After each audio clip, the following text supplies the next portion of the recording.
in Chicago at Bank of Montreal, I met a guy who was the vice chair that said, the only reason I'm here, Ruben, is because I help people get jobs. And if you help people put food on the table, everything else comes.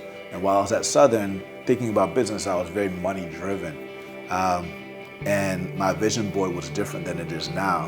And that comment essentially changed from saying I wanted to become a billionaire to saying I wanted to help 1 billion people. So if you think about like spreading the gospel, if you think about like reaching people, you have to get outside of your community. I realized I had to get outside of it, which I thought was really good to be in investment banking because you're working hundreds of hours a week, but you're still taking a day off, right? You're still keeping the Sabbath.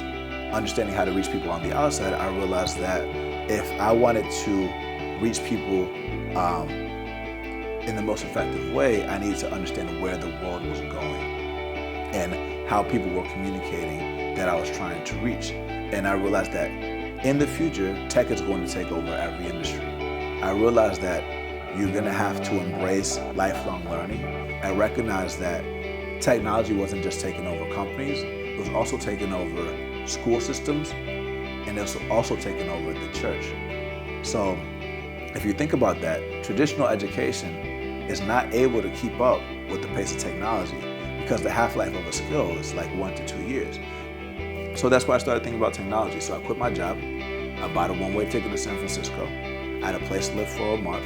My buddy who's there and his twin brother, they taught themselves how to code, to go to coding boot camps that essentially took 4 years of college and condensed it into 3 months. And so now they have superpowers and we can collaborate together and do things at scale.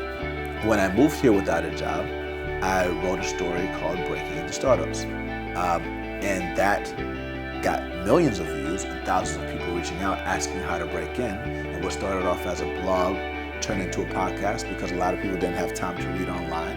In April, we launched a career management service called Career Karma that would not just evaluate who you are, what you want to do, what your full potential is, what your purpose is. We would not just match you to the right training program, we would put you in peer groups of 3 to 7 people like you to hold you accountable, to share goals with each other, and then match you up with somebody one step above you to get you there. And when you get to that level, you just help somebody behind you, and that's the only cost.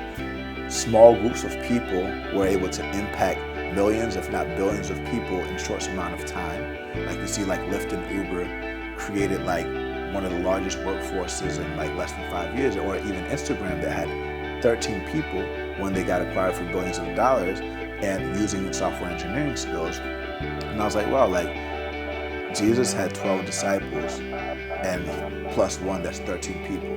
They made a lot of impact with no tech. Okay, well, if we have to learn tech and we want to reach people where they are, we probably got to master this thing. A lot of people think about leaders as heroes, but I actually think about them more as guides.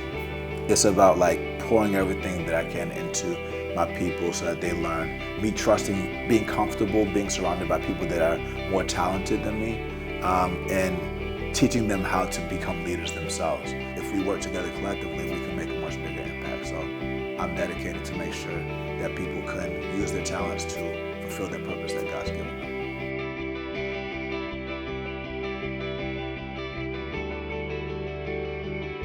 I am a steward because the meek shall inherit the earth.